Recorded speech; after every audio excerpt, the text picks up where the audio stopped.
Hello, I'm Nathan Duff with the Clarksdale Press Register and ClarksdaleInfo.com, and we're here today for the latest in our series of one-on-one interviews with local elected officials. And today we're joined by Ward 1 Commissioner Bo Plunk. Bo, thanks for giving us a little bit of your time. Well, you're more than welcome. And we just wanted to talk about some of the issues facing Clarksdale today. And I know y'all are in the process of doing your depositions for the annexation case. That's true. And that's something that a lot of people have some differing but very strong opinions on.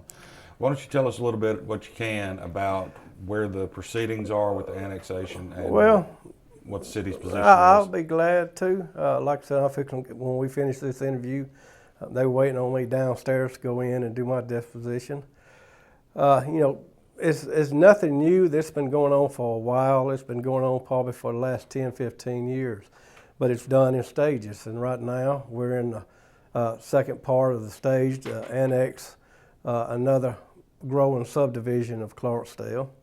And people say, why are y'all annexing? Well, with all the stuff that we got going on downtown, and yourself, Nathan, being involved in some stuff with the R and Blue Museum, trying to get it located here. Right now, we had a special meeting last week with a group of folks out of Oxford about taking over the Delta Wild building to doing a sound stage. So we got to have growth in Clarksdale.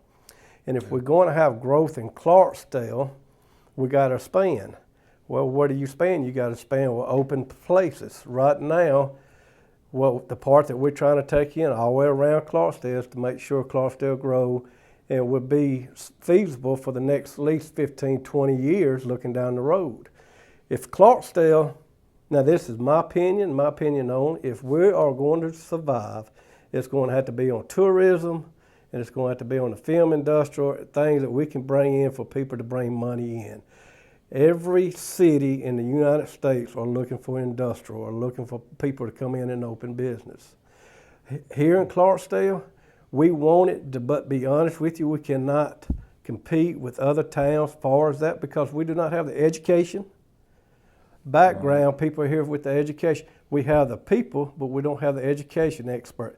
It ain't a single person here in Clarksdale, Mississippi can tell me that when their child goes to graduate from high school and graduate from college, that they come back and live here in Clarksdale.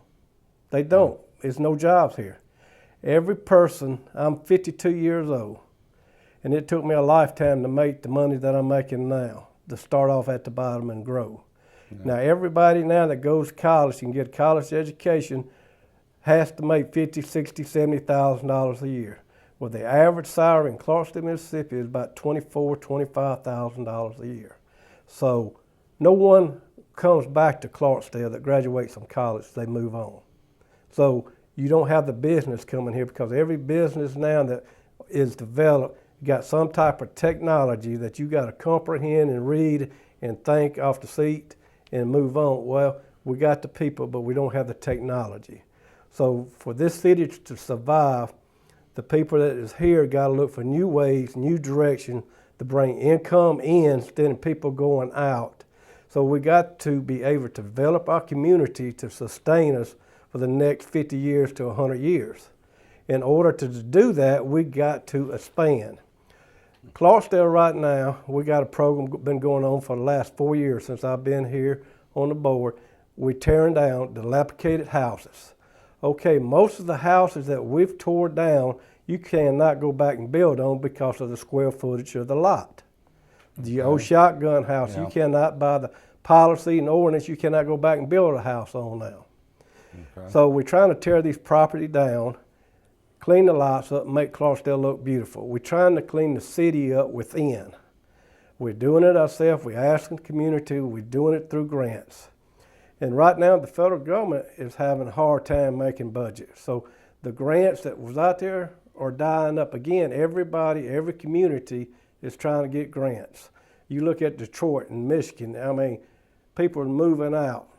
And we're trying to get people to come here and look at Clarksdale. Clarksdale is home of the blues, so we're trying to get people to come here and visit, spend, stay a week, stay a month. We're trying to develop the Sunflower River. We're trying to develop the downtown area. So we're trying different aspects to bring money in, to bring different revenue into Clarksdale, where it's not based on taxpayers and Avalon. If Clarksdale was only survived off a tax base, Yeah. we'd go bankrupt because we cannot survive. Yeah. You mentioned the houses that are being torn down, and I know Right. that subject was brought up. I mean, y'all talk about that at every board meeting. Right. But one of our more persistent community activists was on hand at the past board meeting and was complaining that these houses are being torn down and not being replaced. So you kind of addressed why that's the case. I mean, not that it's the city's place to go in and rebuild that. With the city, you got to remember, we operate off of public funds, taxpayer dollars. So we can't take taxpayer dollars and build houses. That's what we're not here for. Right. But if you got a dilapidated house next to you that brings in rats, roaches, and all type of critters, drug dealers and everybody, do you want that house next to your $50,000 house? No, of Or course do you not. want it tore down? Right. Okay, well, we're going to tear them down, make a beautiful lot, clean the lot up. One thing about with the city, when we tear these lots down, we maintain these lots. We cut these lots. They don't get overgrown again because we cut them. We maintain them. So, you know, we're trying to make Clarksdale beautiful. You know, the codes, the ordinance has changed over the years. And when it's changed, it means these shotgun houses, when they was 12 feet wide and 50 feet long, that was a lot. Well, you can't build a house, go back and build a house on a lot like that by the ordinance that we have in place now. Yeah. And it's to beautify the city and help it grow. And talking about annexation, like I said, years ago, approximately around 10 years ago, when the bypass came in, the city, the leaders at that point in time, I was not a sitting commissioner, decided, looking at our plan, the 20-year plan that Clarksdale had, is to go ahead and put the water lines out there. So we went ahead and put the water lines out there and put everything else. Now, remember, people, I don't know, realize this, but they can come look. Everybody that we're annexing, and the most trouble that we are having is that Viney Ridge Road. The people out there that built a house at Viney Ridge Road signed a covenant saying that they would not protest when the city annexed them if we would provide water out there. The city provided water out there. I've seen those covenants, and you're right. Everybody did sign now, those, it was only one or two person out there that wants to backtrack on it. And I say it on TV, and he can get mad, he can get upset. One of them was Chris Overton. And Chris is a friend of mine, but Chris is wrong because he's using his seat as a sitting supervisor to use taxpayers' money to fight the city on annexation. And it's wrong. And it's wrong for the taxpayers. The taxpayers need to be upset. I'm upset because I pay city taxes, I pay county taxes.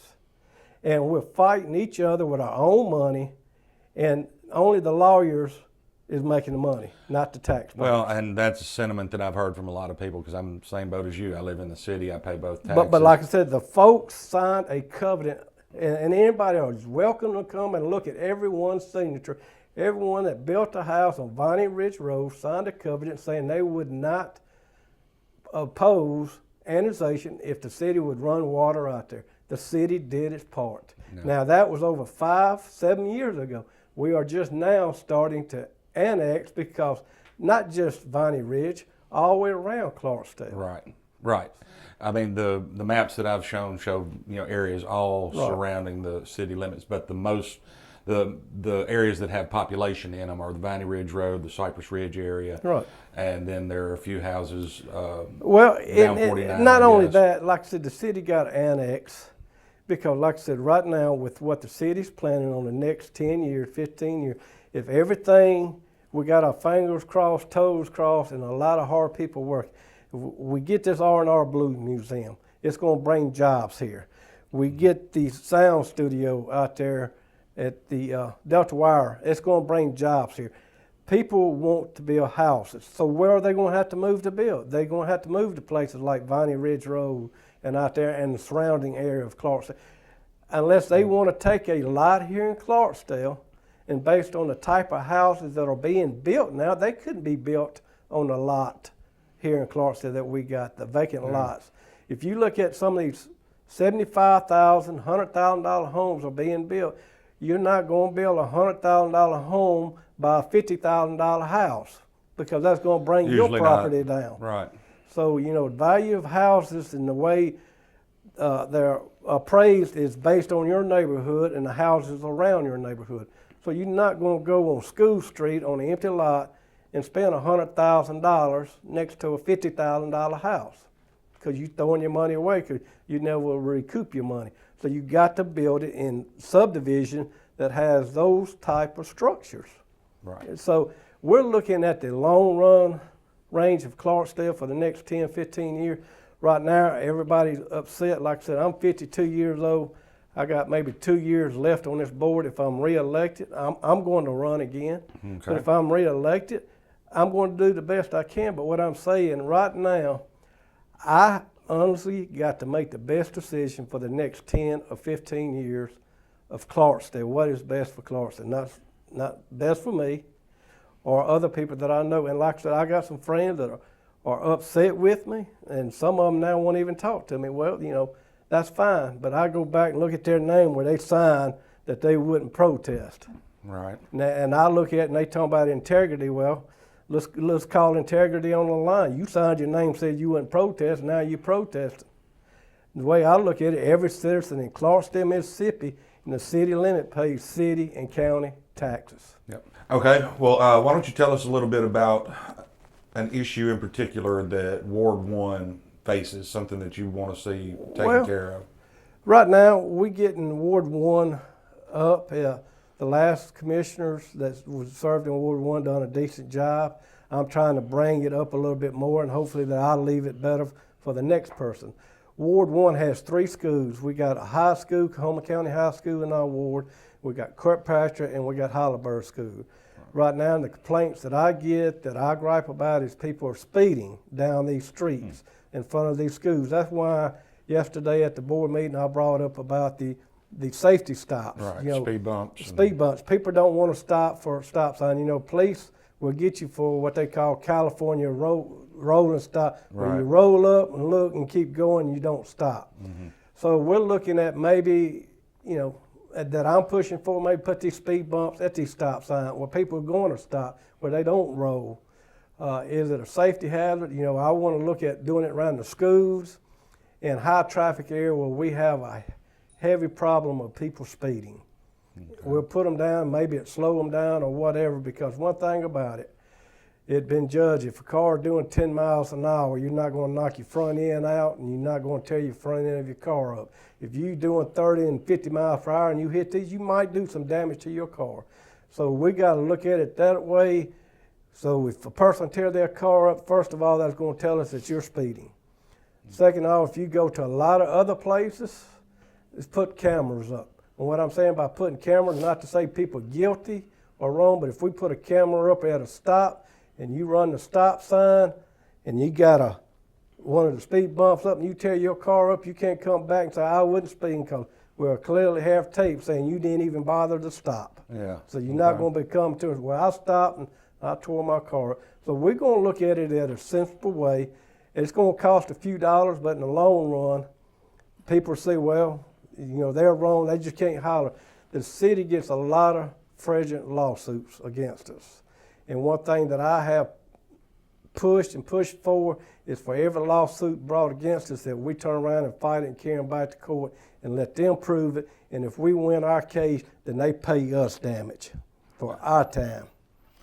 So, Commissioner, I appreciate you joining us today. Thank you very much. One thing I'd like to say, if anybody got any questions, my phone number is 662-902-4650. You can call me 24/7, 7 days a week, and I will answer or get back with you. Sounds good.